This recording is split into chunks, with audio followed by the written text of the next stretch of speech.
Değerli arkadaşlar, basın mensupları, çok teşekkür ederiz. Ladies and gentlemen, members of the press, thank you.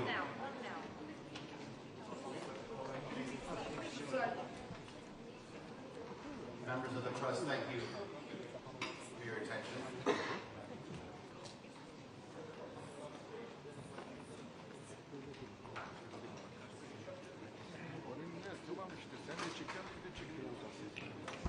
Ladies and gentlemen, distinguished guests, welcome to ADF Talks Russia, which is a one-on-one conversation at a time when the global diplomatic landscape is under, I think it's fair to say, extraordinary pressure and transition. We are joined today by His Excellency Mr. Sergey Lavrov, the Minister of Foreign Affairs for the Russian Federation. As we all know, he is a seasoned statesman and one of the most enduring figures in global diplomacy. Mr. Lavrov has served as Russia's top diplomat since 2004. From the UN Security Council to the Geneva talks and beyond, he has shaped and responded to pivotal moments in global affairs over the past 2 decades. Today, with Europe's security architecture and infrastructure under immense strain and the global order fragmenting into competing visions, we're wondering about Russia's posture, its strategy, its alliances, and worldview. We'll be exploring over the next hour or so Minister Lavrov's perspective on this evolving geopolitical reality. What does Russia want? What role does it see for itself in an emerging multipolar world? And how does it define peace, power, and diplomacy in the 21st century? So let's begin. Minister Lavrov, welcome to Antalya once again. I know that you're likely to respond in your mother tongue of Russian, but if I could ask this one question in English. You see a full room out here. I think after President Recep Tayyip Erdogan, you are by far the most popular figure here. How does it feel to be a diplomatic rock star?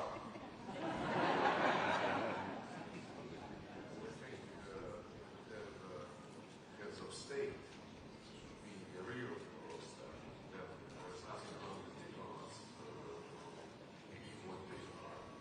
And if people like it, if people believe this is fun, so be it. Well, I think, as they say, the proof is in the pudding. It's a full room. Next year, we should be asking for maybe the Aspendos Ancient Theater, just about 14 kilometers from here, for 14,000 people. Anyway, last year I had the privilege and honor to share the same stage with you. And one of the things that you tried to emphasize was the rise of the multipolar world. 12 months on, how do you assess the current state of this transition, and how do you feel this trajectory has met your country's expectations? Well, I think the trend became even stronger. More and more countries, big countries, medium-sized countries, small countries, would like to have an equal say in the world affairs, in full conformity with the United Nations Charter, which says that the United Nations is based on sovereign equality of states. And more countries want to determine their life themselves, to have fair treatment, to have fair competition in economy, trade, in other areas, just in line with the principles of globalization, which were promoted by our Western friends, especially by the United States, for so many decades. And when everybody became persuaded, the globalization stopped, and what we observe is fragmentation of the world economy. This is the time of uncertainty, I would say. Nobody knows how the situation with world trade and investment is going to end. Well, there would be no end. How it is going to evolve, I would say, because there would be new twists in this situation. But generally speaking, about multipolarity, it is gaining ground, no doubt about this. Not only big countries like China, India, Brazil, Turkey, Indonesia, Egypt, South Africa, many others. They believe that they deserve a say in world affairs. And therefore, multipolarity is a chance for the United Nations Charter principles to be materialized. Because before, during this globalization, especially during Cold War, the sovereign equality of states was never respected by our Western colleagues. If you retrospectively consider history after World War II and creation of the United Nations, there was no single conflict where the West, the leaders of the West, would be treating parties to a conflict as equals. I understand that this might sound idealistic, and maybe this equality would never be brought to life. But the principles of the Charter, drafted by the Founding Fathers, they already provided for multipolarity, just like they provided for respect for human rights, respect for the right of nations to determine their fate themselves, and this is also on the rise. Manifestations are plentiful, and it is very important to underline that in our vision of multipolarity, as we promote this concept with our partners in Shanghai Cooperation Organization, in BRICS, in Eurasian Economic Union, the concept of multipolarity does not exclude the West. It embraces everybody, just like the Charter instructed us. I see no reason why China and the US shouldn't have good relations, why Russia and the US shouldn't have good relations, why everybody shouldn't be treated with respect and with understanding of national interests. I had some contacts with the members of the Washington administration, and I liked the message which they were carrying. I'm not quoting, but in essence, the message was that the foreign policy of the United States is based on national interests of the United States. At the same time, the United States recognizes that other countries also have their national interests. And those interests would never coincide fully, maybe even half of these interests would not be similar. But when the interests, especially the interests of big countries, coincide, it is essential for them to find ways to materialize them into mutually beneficial economic, logistical, and other projects. While when these interests contradict each other, it is the responsibility and duty of countries, especially if we speak about big powers, not to allow these differences to degenerate into confrontation, especially the hot confrontation.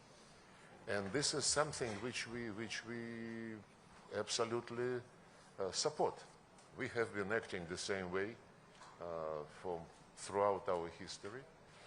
And the last element of this multipolarity,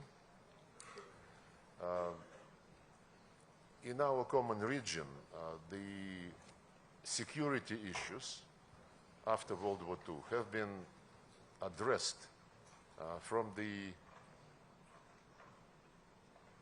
Euro-Atlantic logic. The NATO, of course, EU was European per se, but lately the European Union signed a deal, a treaty with NATO, treaty on agreement, I don't know, but European Union is now part of Euro-Atlantic policies, no doubt about it, including the provision of its territory for NATO plans to move eastward, southward, I don't know where. OSCE was created as an obviously Euro-Atlantic creature, and all of these Euro-Atlantic constructions, I think they failed. They failed to consolidate security and stability. What they succeeded in is igniting tension and remilitarizing Europe, including Germany, in spite of the fact that the economic and social situation is degrading. But all efforts of this Euro-Atlantic community are concentrated on getting ready for a new war.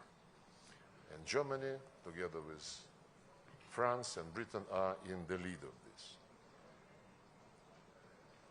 If you think about how the world looks now, Africa, well, everywhere there are sub-regional organizations, many of them. Organization of Turkish states here, Eurasian Economic Union, ASEAN, Shanghai Cooperation, many. The same is true for Africa, many sub-regional groupings, and in Latin America. But Africa and Latin America, they do have their all-continental structures, African Union and CELAC. In Eurasia, there was never anything like this.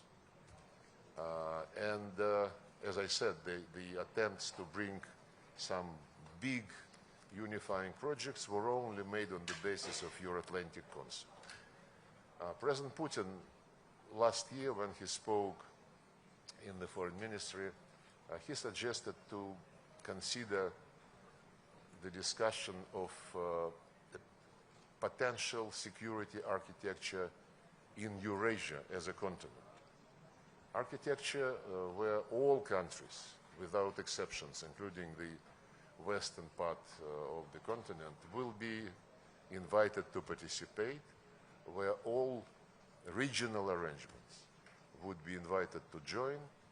And actually we have, some years ago, started building bridges between Shanghai Cooperation and Eurasian Economic Union and ASEAN, Shanghai, ASEAN.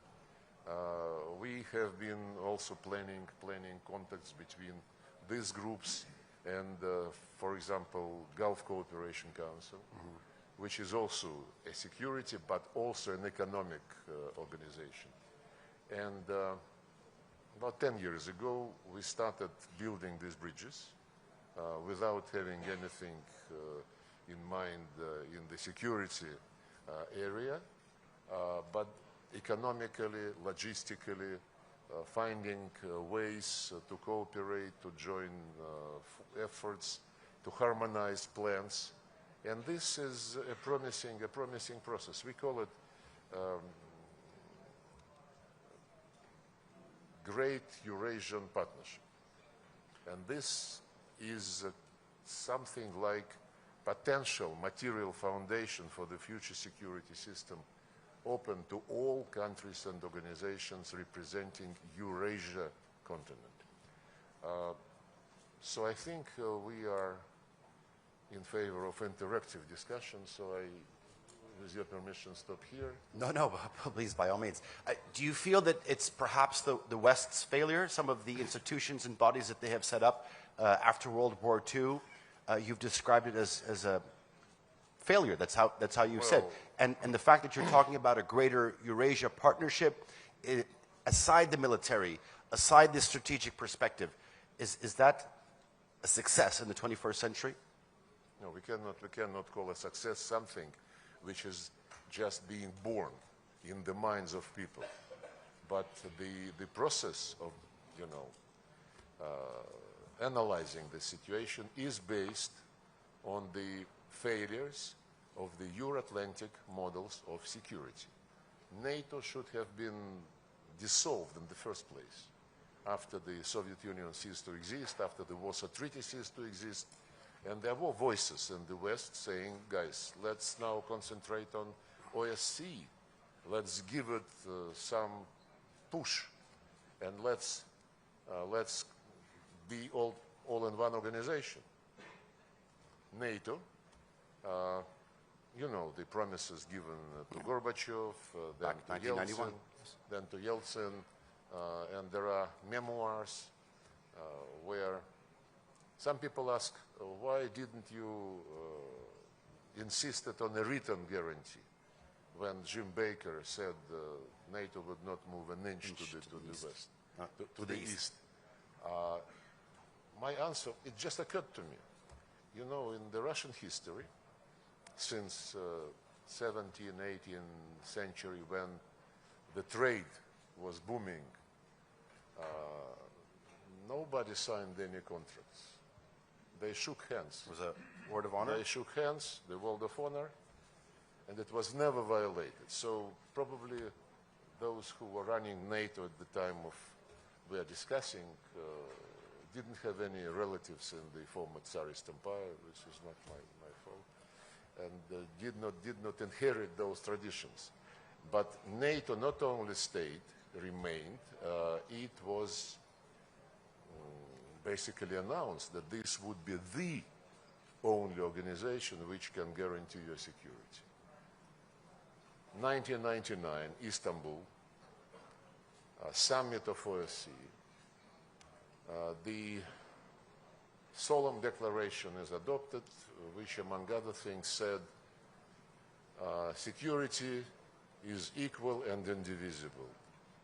Everybody, yes, has the right to choose security alliances, but this cannot be done at the expense of diminishing of security of others. Then it was even blunter when it said, no country, no group of countries, no organizations in the Euro-Atlantic OSCE area can claim dominance. And NATO was doing exactly this. And when Putin came to power, was elected president, he was repeatedly warning about very dangerous nature of this course. 2007 in Munich, if you re-listen it now, it was very far-sighted, unfortunately. Then 2008, NATO summit in Bucharest, which was also followed by a Russian NATO summit. I was there with President Putin. When it was announced that Germany and France did not allow to pass a decision formally launching negotiating process for Georgia and Ukraine to be admitted to NATO,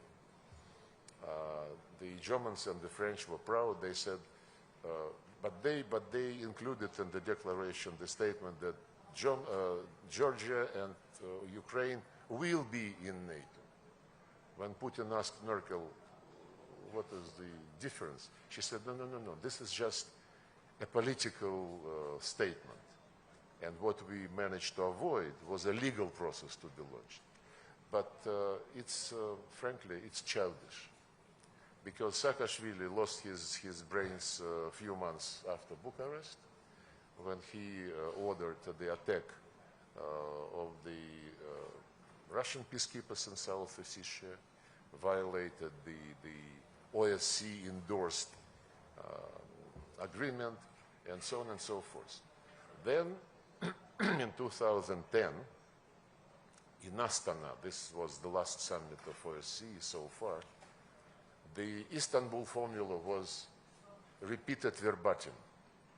No organization can claim dominance, no one strengthens his security at the expense of security of others. The lady is uncomfortable, you think? No, but there is some commotion all the time here.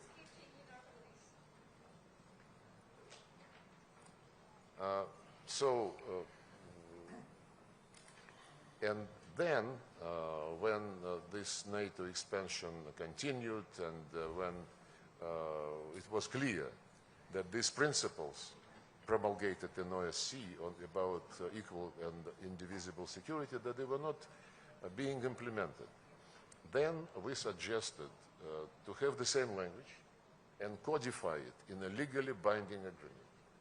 We were told, it was during Obama administration, we were told, no, guys, you don't understand. Legally binding guarantees one can only get in NATO. We said, but your president signed this OSCE declaration. They said, this is political statement. Cheating is the key word for what was happening. And our last attempt, but we still in 2008 and 2010 were proposing the draft agreements between Russia and NATO, Russia and the United States. The same we did in 2021 in December, to no avail. So yes, my point is that NATO did not, or rather NATO failed to strengthen security because NATO was manipulated by those who did not want to share security benefits. And they wanted to leave all the benefits for themselves, for others to listen and get instructions.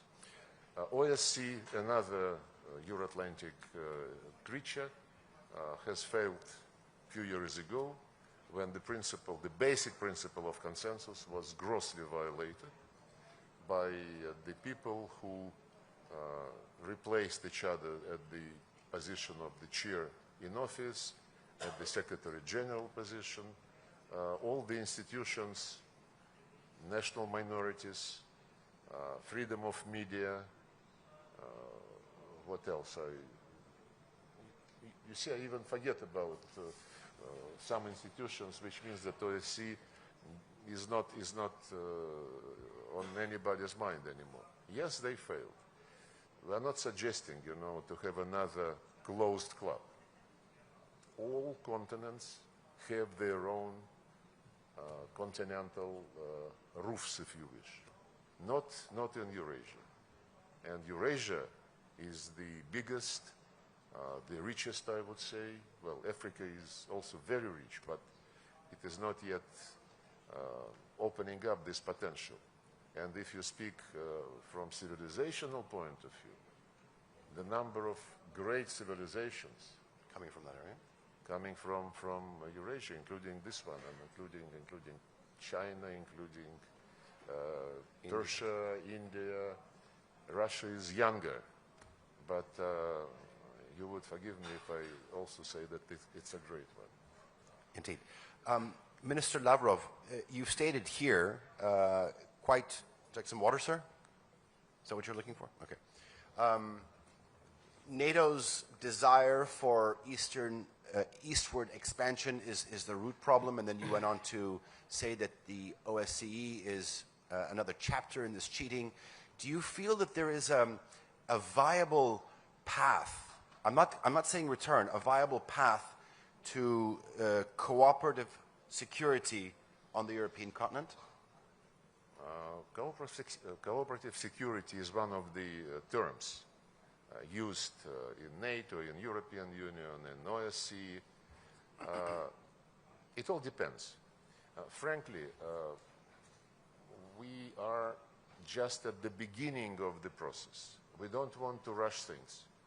We want everybody to join in free discussions, to present his or her views, and I mentioned repeatedly that a couple of years ago, President Lukashenko of Belarus convened a first conference on Eurasian security. The second one was last fall. I participated in both. And the third, it is an annual feature. Invited to this conference were not only like-minded countries, but also members of NATO and European Union, some other Europeans like Serbia, Hungary, of course, participated in both of them, Slovakia, and the list of invitees would be growing. It is not against anybody. It is not against NATO. I think the biggest enemy of NATO is NATO itself and those who were trying to use it to dominate in violation of their own pledges in OSCE. But the fragmentation process, which I mentioned, which is taking place in the world economy, it is also reflected in the security area, the discussions of NATO, the scares of Europeans, that they would be left to their own devices. We don't interfere. If they believe that they are still relevant in the form which failed many times, this is their right. This is their right to decide. Our right is to make sure that the matters of the Eurasian continent are discussed and resolved by the countries located on this continent. This is not to close the door for outsiders. Take, for example, Central Asia.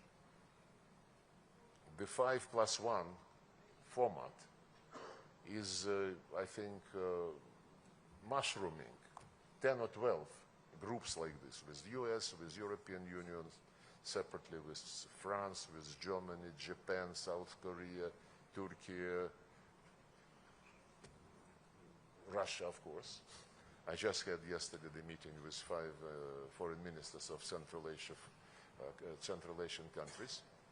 So outsiders always are participating in something which they believe is of interest to them, and if they can find a form of cooperation which would be mutually beneficial.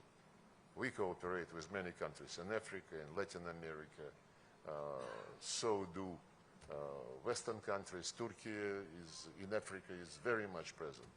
So do the Arab countries. The matter is, when you come to somebody's region, you should respect the views of the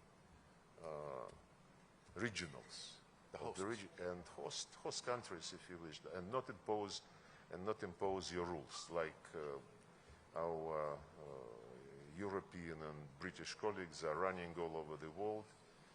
It used to be also Biden administration involved in this, running all over the world, saying, don't trade with Russia, don't sell to Russia, don't buy from Russia, don't meet with Russia. I know, because those are the facts. And this is not multipolarity. This is obsession with your global role, which you invented yourself and which worked during colonialism, during post-colonial times for some period. But now there is a second awakening of the Global South. After the decolonization process, the Global South was happy, freedom, but now they understand that the global economy was crafted the way which left them with peanuts from the use of the natural resources which they inherited from God and history. Absolutely. I remember during the second Russia-Africa summit in 2003 in St. Petersburg, President Museveni of Uganda was giving statistics of the world coffee market. Mm-hmm. All in all, assessed at about 450 billion euros, of which Africans were left with 40, less than 10%, because their contribution was raw beans, harvested and sent for roasting, packaging, advertising.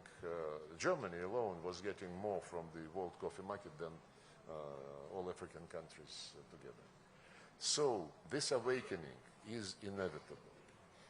Yes, the tariff war, which we witness now, is going to, change many things. We hear that many countries would like to sit down with the United States and negotiate. fine. We would only be happy if people reach some deals peacefully and to their mutual satisfaction. World Trade Organization, unfortunately, is paralyzed. It was paralyzed by previous American administrations for many, many years. There is no global institution which would be authoritative enough for everybody to accept its ruling.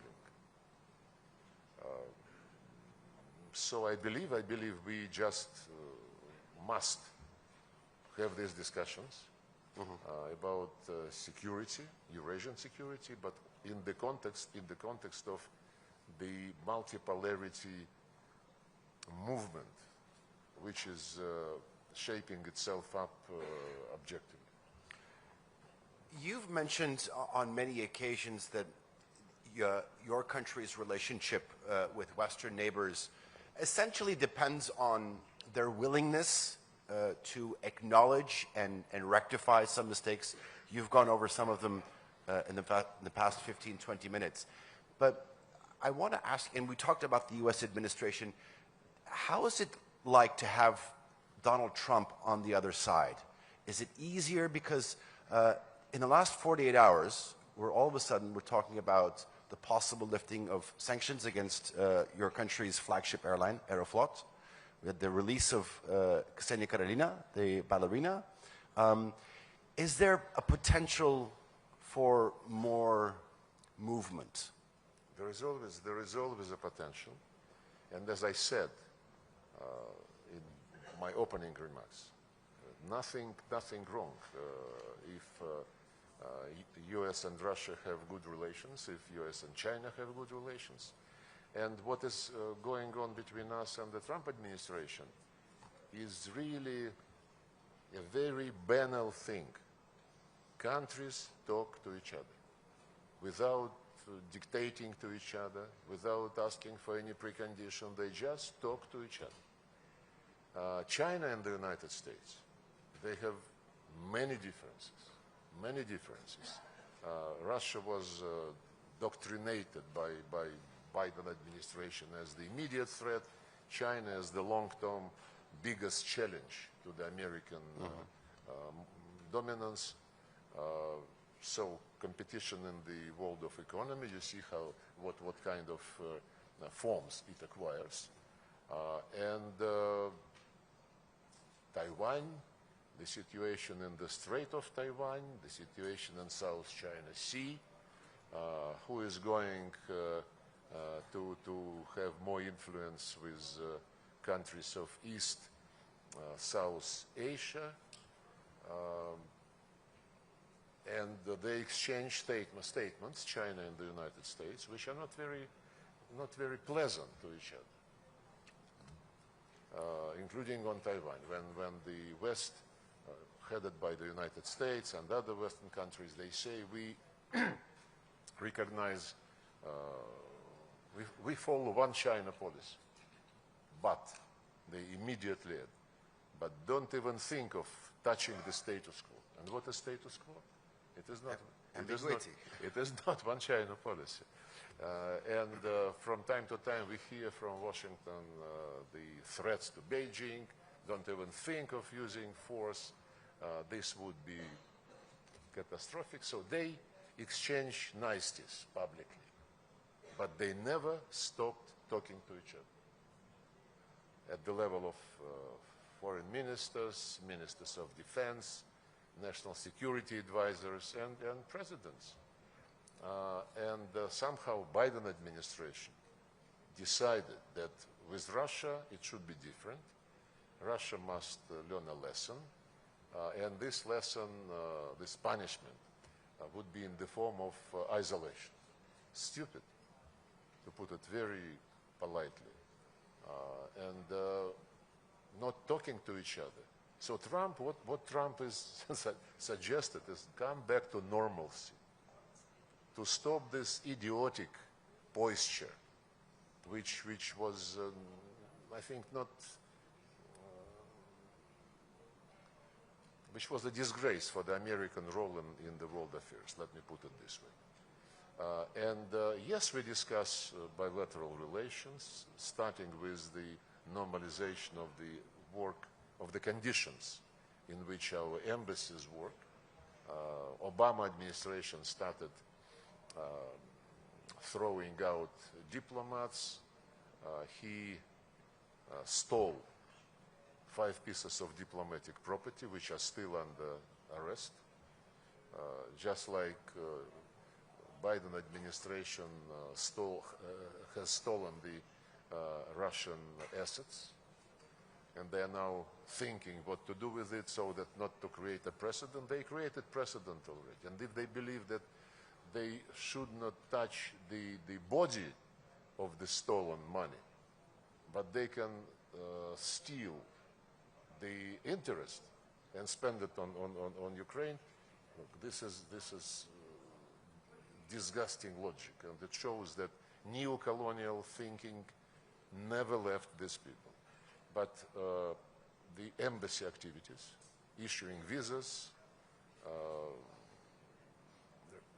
in certain time frame, not waiting, so the diplomats don't wait for years to get a visa, to normalize the issuance of the US visas to the Russians who are admitted to the United Nations Secretariat. There were also problems.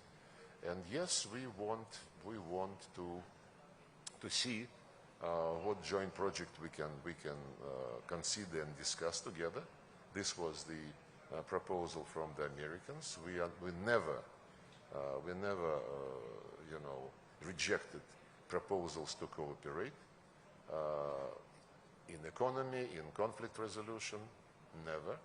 And when we met with Marco Rubio and Mike Waltz, together with President's advisor Ushakov in Riyadh, we touched upon some regional issues, Middle East, the situation with the Iranian nuclear program, some other topics, and of course we discussed Ukraine, and I will repeat again what I said then, and I repeated this publicly also. When we speak about eliminating root causes of any conflict, including Ukrainian conflict, this is the only way to resolve the problem and to establish long-lasting peace. Remove root causes. President Trump was the first and so far, I think, almost the only one among the Western leaders who repeatedly, with conviction, several times stated that it was a huge mistake to pull Ukraine into NATO. And this is one of the root causes which we quoted so many times. They also mention now another thing which related to the root causes, namely territorial issue. Mm-hmm. They publicly, including Steve Witkoff, they recognize that the territorial issues would have to be handled in the context of the long-lasting settlement.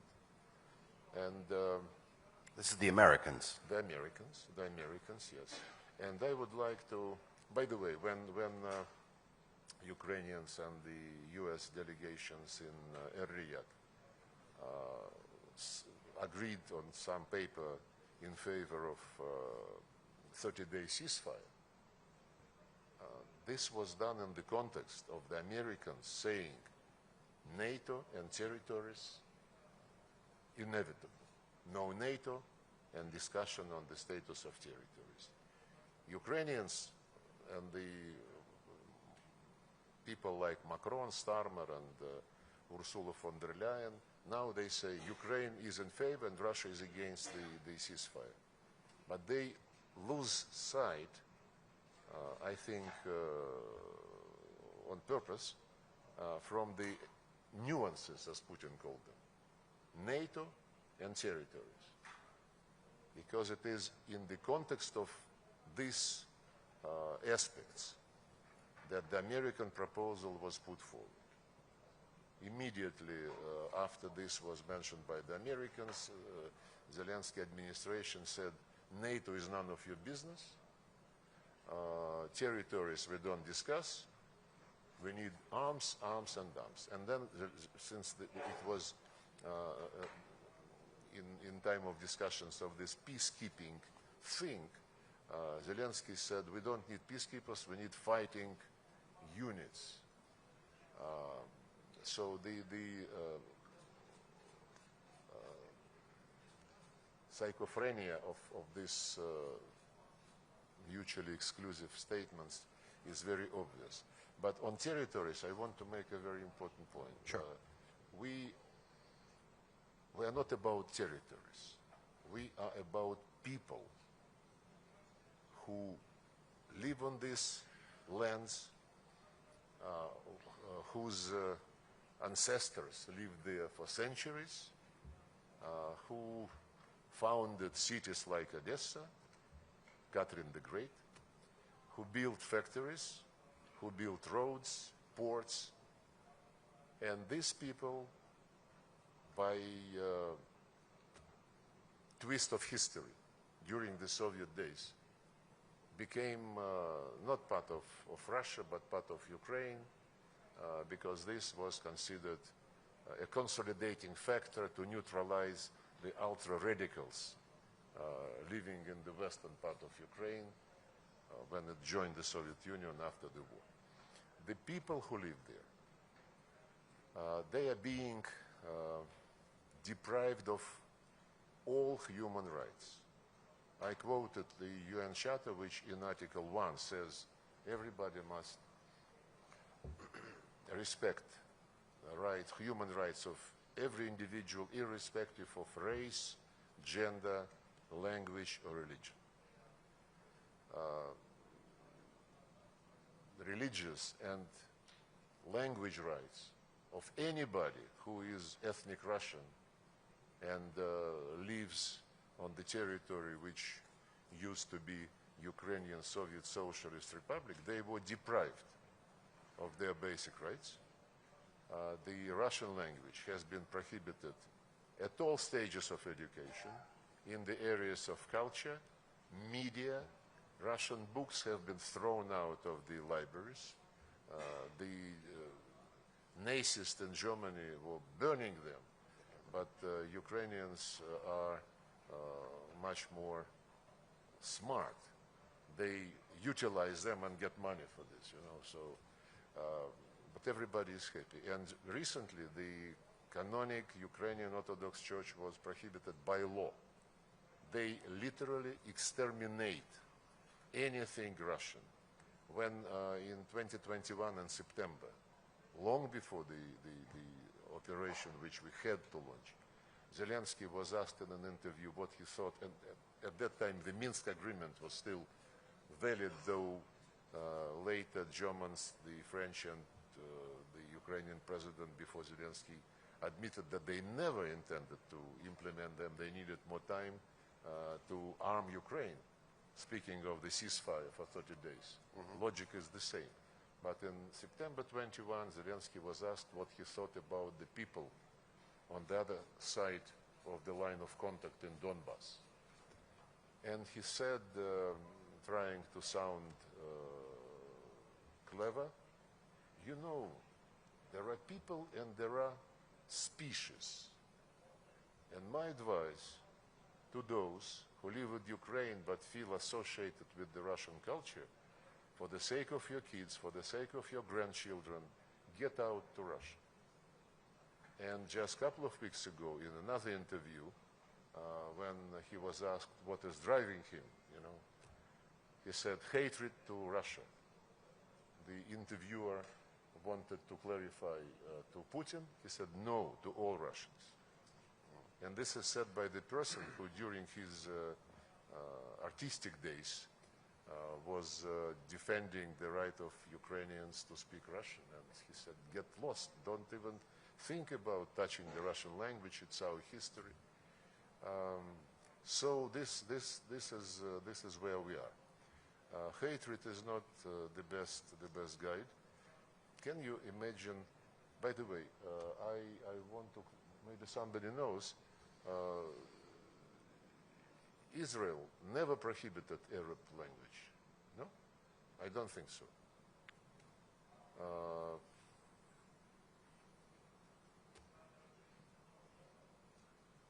So I think Ukraine is the only country on earth which is multinational and the language of one huge ethnic group is prohibited. So and if you read and listen to what the West is saying, EU, NATO, especially EU, human rights is on top of everything. When they discuss Venezuela, Russia, Serbia, Turkey, human rights, they never forget about human rights. Check what they're saying on the situation in Ukraine. They say Zelensky and his team defend European values. If your value is exterminating the language of those who founded the country, if your value is to glorify Nazis and their collaborators who were convicted by the Nuremberg Tribunal, to whom you put monuments, whose birthdays you celebrate as national holiday, while ruining, toppling the monuments to those who saved Europe from Nazism, toppling the monument in Odessa, which I mentioned already, to Catherine the Great, who founded that city. By the way, soon after this monument to Catherine the Great, the Empress was toppled, UNESCO granted the Odessa central region where the monument was located the status of the World Heritage. It's such a shame to the lady who happens to be French and happens, I think, by default to become Director General of this respected organization. Minister Lavrov, all right, so you eliminate the root cause, and you talked about territory. I was just in a session talking about the European security structure, and on there was the Ukrainian foreign minister, and he says, when it comes to territory, I hear your concept, your idea, your position on territory, but they're not going to accept anything less than the 1991 borders. It's not about them accepting. It's about making 100% certain that the people who have been living there for centuries are not deprived of their inherent right. And if Ukrainian Nazist regime, I cannot describe it otherwise, enjoys the cover from the European Union, which, as I just mentioned, never dropped a word about the situation with human rights in Ukraine, then this is not our problem. Okay. We listen to those people who voted at referendum to join Russia to restore all their rights, which belong to them by international law and by history, by justice. Okay. You have stated on numerous occasions that it is a hostile act to even entertain the idea of foreign peacekeepers. Would, under any circumstance, the Russian Federation think about neutral peacekeepers in the territory? The biggest advocates of something like stability force, sustainability force, are Macron and Starmer. And they are not thinking about any neutral force. They say we, Macron and Starmer, would be the countries who would provide the most of the contingent. They talk, by the way, to countries outside European Union, including Turkey. They talk, according to the rumors, they said that they are talking to China, which is a lie. India, Indonesia, they mention. My question is, first, President Trump, who, as I mentioned already, seems to understand much, much, much more about what is going on than any European leader, except I would highlight Hungary and Slovakia. These leaders are quite thoughtful, but it was President Trump who said first many things on NATO, on territories, and he said that when asked about this idea of a contingent, a force, a group, whatever you call it, there should be some discussion between the parties. They say, I think Macron said, no discussion with Russians, Ukraine is a sovereign country, it has the right to invite anybody. And they are inviting us. In brackets, I would repeat what Zelensky said. We don't need peacekeepers, we need fighting units. So make your own conclusion. But Kit Kellogg, by the way, yesterday said that why don't we divide Ukraine like we divided Berlin after World War II? Then he said he was misunderstood, misspoken, but everybody is missing the key point. Imagine, yes, the leaders of Brussels bureaucracy, they say we must reach a deal which at the end of the day must guarantee Ukraine sovereignty. They, by the way, didn't mention territorial integrity, but sovereignty. My question is to them, you mean you want to have peacekeepers to keep the same regime which is now headed by Zelensky? You don't want to ask this regime whether it would be interested in implementing the international commitments, including UN Charter regarding the rights of minorities for national minorities, language and religious rights. Nobody is raising the issue. So my conclusion is that by ignoring the gross violation of all the international norms about human beings, by ignoring these norms and violations by Zelensky of these norms, and at the same time by discussing deployment of something military, call it peacekeeping, call it stabilization force, on the remaining part of Ukraine, they want to use this force not to keep peace, but to keep and protect the Nazist regime. And this is key. Everything else is smoke screen. You mentioned the important talks that were going on in Riyadh and some of the conversations you had with the American delegation. Also, what was talked about is safe navigation in the Black Sea. We know that there was a process going on in building this with the Turkish side, with the Republic of Turkey. What is your stance in terms of developing this? It was one of the proposals mentioned by President Trump in his latest phone conversation with President Putin.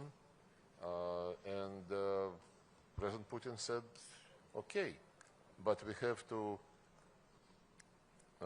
specify the deal the way which would not allow the failure of the first one to be repeated. And the first one was in 2022. It was a package, guarantees for Ukrainian exports, and the second part of the package was memorandum between the UN and Russia to guarantee the exports from Russia by ensuring normal freight rates, insurance rates, by ensuring the right of the Russian bulkers with fertilizers, with grain, to call on European in Mediterranean ports, and so on and so forth. Just the normal terms of trade, no concessions. And the Ukrainian part of the deal was implemented. The Russian not even started. We don't blame the United Nations, whose representatives were trying, and they continue to try, because formally the Russian UN deal lasts until July this year. It was a 3-year deal, while deal on Ukraine was 1 year. And of course, after the first year elapsed, we said thank you very much. We don't want to play one way. And then Secretary General Guterres was trying, Secretary General of UNCTAD, Rebecca Greenspan was trying, but the UN position, the UN Secretariat position, was very, tricky. Basically, they were saying we cannot touch sanctions.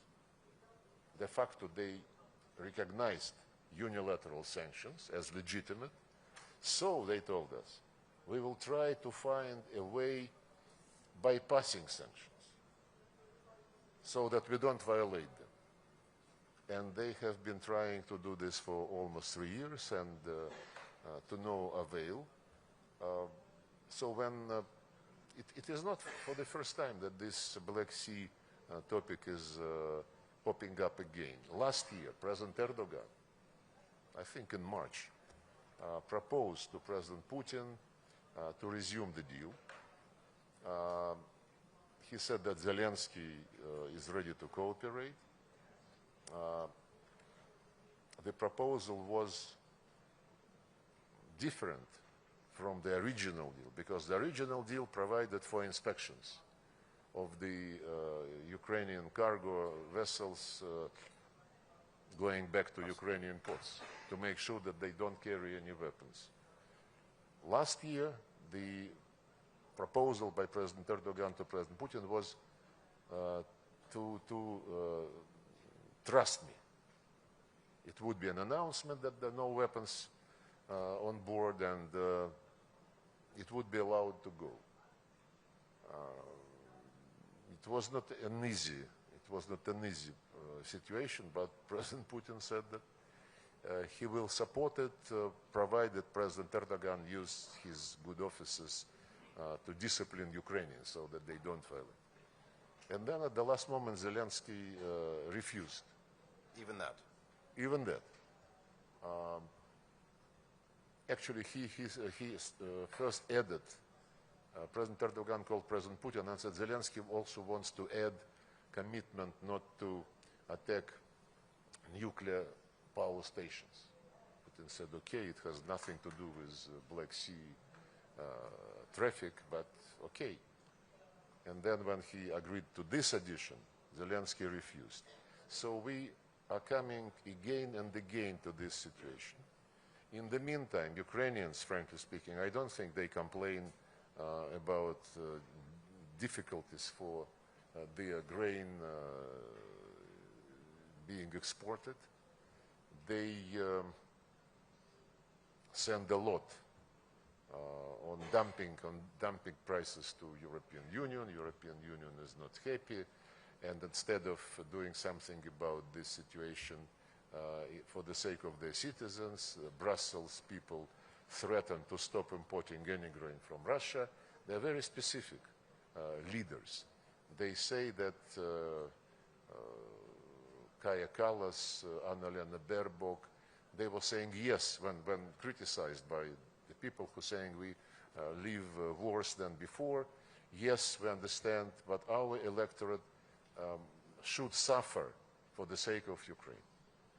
While at the same time, thousands and thousands of Ukrainians living there in Europe in luxury, buying very expensive vehicles.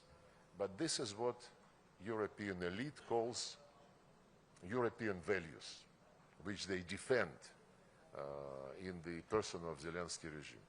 So this time when President Trump suggested another Black Sea deal, Putin said, yeah, we are ready, but we need to draw lessons from the past. And let's make sure before we launch it, let's resolve the things on freight, insurance, calling on the ports. The Americans took this and they are considering, they didn't come back to us after this. Another initiative of President Trump was 30-day moratorium, not a total ceasefire, but 30-day moratorium on attacking energy infrastructure. During this phone conversation, President Putin immediately agreed, and he gave orders to the Chief of General Staff to stop attacking Ukrainian energy infrastructure, even infrastructure related to the military. At that moment, 7 drones, Russian drones, were airborne. And Putin gave order to shut them down, which was done. Since then, we have been keeping the word, and Ukrainians have been attacking us from the very beginning, every passing day, maybe with 2 or 3 exceptions.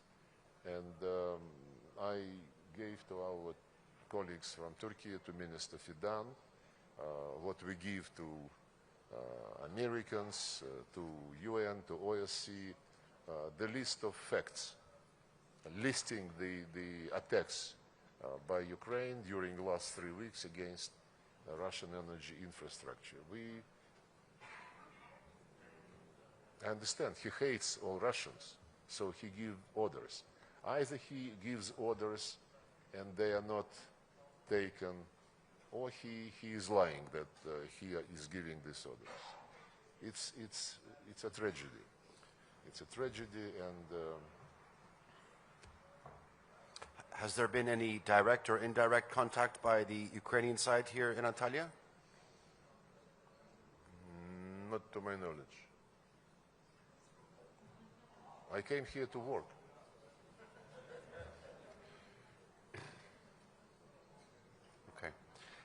Ladies and gentlemen, we're coming to the end of our allocated time. I've talked about relations with the West, the United States, the situation in Ukraine. If any esteemed journalist has a question on anything else. From China. Yes, from China. Yeah, Mr. Minister, do you think that President Trump or some guys around President Trump has said they would like to adopt the country-list approach to drive the way between Russia and China and realign with Russia after the aftermath of the Ukrainian war? How would you see, how would you evaluate this kind of the country-list approach? You mean to do what? Yeah, to make the ties between US and Russia closer and drive the way between Russia and China. Would that have effect? Look, I can only tell you that in none of our contacts with the Americans, in none, be it phone conversation, be it meeting in person, this issue was never raised or even hinted upon, never. And I think that President Trump and his people, they are very experienced in life. And when you understand life, it's much easier to do politics. And since he understands life, I believe those who understand life, they would never even think about trying to drive a wedge between Russia and China. Okay. Ladies and gentlemen, unfortunately, we've run out of time. We'd like to thank Minister Sergey Lavrov for your insights and for your candor and for your participation here at the Antalya Diplomacy Forum. Thank you very much. The next session begins in 13 minutes. Please join me in welcoming and thanking